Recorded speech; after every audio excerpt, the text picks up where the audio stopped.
You may be aware of Bill Maher. He's a sort of godfather of liberalism, so yeah, he's as smug as you'd imagine him to be. And for some reason, he's been speaking to the guys from Triggernometry about the supposed victory of mass immigration in the UK. I mean, I remember being in England first time in the 80s, and it was very different.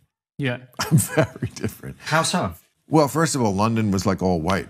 Yeah. Yep. It was. You know, so can we just celebrate that victory, that we made a place more diverse and not, you know, you never get a pat on the back. No, you don't get a pat on the back for that, Bill, but there might be a reason for that. It's because people were never asked whether they wanted that. And second of all, who is this we he's referring to who did that, and what's the victory referring to as well? A victory for who? You, Bill Maher, an American guy who's Jewish, I think. Why do you care about making London non-white? Or does he mean a victory for globalism, for liberalism, for Tony Blair? Whatever he means by that, it's pretty clear he thinks that the opinion of the British people themselves isn't even relevant and implies, as most liberal progressives tend to do, that Britain before immigration was a horrible and hellish place. On your screen are some images from the 1960s in London. It looks far more dangerous and dirty and disgusting than today, eh? But pray tell, Bill, why is modern London so much better?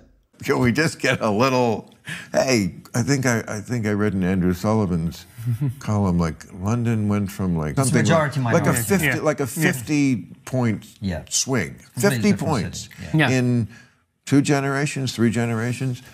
Okay, that's progress. I'm not a bad person to like clap for progress. Why does reducing the population of Europeans equate to a better world and progress in a European city? Is it that we're just effective and not as good as other people? Or is it that we need other groups from around the world to show us how to live in a modern city? I mean, what is this progress supposedly measured in? GDP figures, the supposed good quality of food we've imported, being woke, and we have to just forget about things like grooming gangs, terror attacks, cultural erosion, being demonized in our own countries, and the erosion of law and order with it. You may note he's not giving any indication as to what progress means at all. Progress is simply progress because it's diverse. That's it.